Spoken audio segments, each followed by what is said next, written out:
আজকের এই ভিডিওতে আমরা তিনটা পার্ট শিখব। প্রথমে দেখব মাইক্রোসফট ওয়ার্ডে ফাইল কিভাবে সেভ করতে হয়।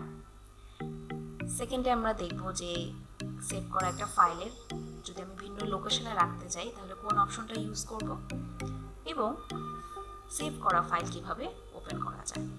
তো প্রথমে আমরা দেখি নিই কিভাবে মাইক্রোসফট ওয়ার্ডে ফাইল সেভ করা যায়। ফার্স্টে আমাকে তাহলে একটা মাইক্রোসফট ওয়ার্ড ওপেন করতে হবে। এরপর আমি ফাইল অপশনে ক্লিক করব, ওখান থেকে সেভে ক্লিক করব। সেভে ক্লিক করলে একটা ডায়লগ বক্স আসতেছে আমার। এখানে কি আমি ফাইল নেম যে অপশনটা আছে এখানে এসে আমি একটা ফাইল নেম দিয়ে দিব, আপনি যে ফাইলটা যে নামে রাখতে চাচ্ছেন। সাপোজ আমি 456 দিলাম।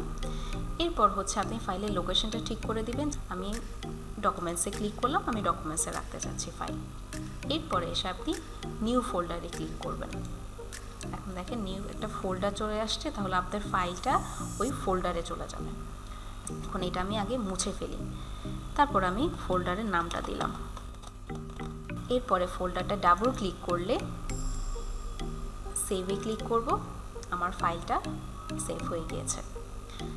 এখন দেখেন ফাইলটা যে সেভ হয়েছে কি নামে, 456 নামে। আমি কোথায় রেখেছি? ডকুমেন্টসে রেখেছি। ফাইল নেমটা এবং লোকেশনটা কিন্তু আপনারই মনে রাখতে হবে। এখন আমি এই সেম ফাইলটা এখন ডেস্কটপে রাখতে চাচ্ছি, তাহলে কি করব? আমি ফাইলে ক্লিক করব। ওই ফাইলটা ওপেন থাকা অবস্থায় আমি ফাইলে ক্লিক করে সেভ অ্যাজ এ ক্লিক করব। এরপর আগে ফাইলটা যেহেতু আমার ডকুমেন্টসে ছিল, আমি এখন ডেস্কটপে রাখতে চাচ্ছি। সো ডেস্কটপে ক্লিক করলাম, আর ফাইল নেমটা আপনি চাইলে চেঞ্জ করতে পারেন। আমি 4567 দিলাম। আপনি চাইলে এখানে একটা ফোল্ডার ক্রিয়েট করে নিতে পারেন। এটা আপনি ফোল্ডারের নামটাও চেঞ্জ করে নিতে পারেন। সাপোজ আমি ASD দিলাম। এরপরে ফোল্ডারটা ডাবল ক্লিক করে সেভ। তাহলে আমার ডেস্কটপে সেম ফাইলটাই সেভ হয়ে গেল।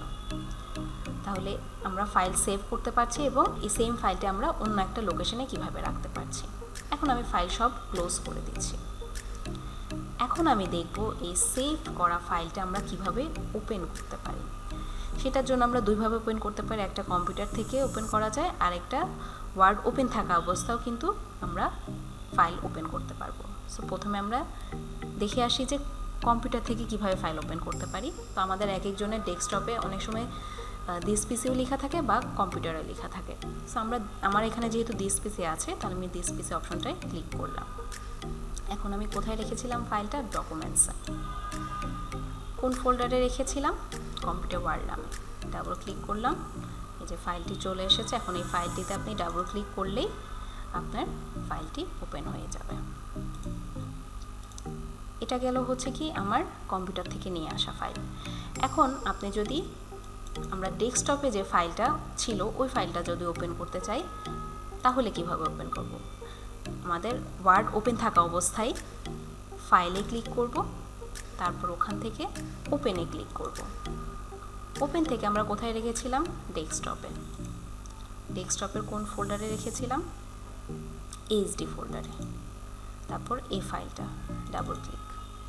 দেখেন আমাদের 4567 ফোল্ডারটাও ওপেন হয়ে গিয়েছে। সো এভাবে আপনারা খুব সহজেই ফাইল সেভ এবং ফাইল ওপেন করতে পারবেন। এই ভিডিওটি যদি আপনারা খুব মনোযোগ সহকারে দেখেন, তাহলে অবশ্যই আপনাদের আর কোনো কনফিউশন থাকার কথা না যে কীভাবে একটা মাইক্রোসফট ওয়ার্ডে ফাইল সেভ করব এবং সেভ করা ফাইলটা ওপেন করব। আজকের ভিডিও এতটুকুই ছিল। ধন্যবাদ।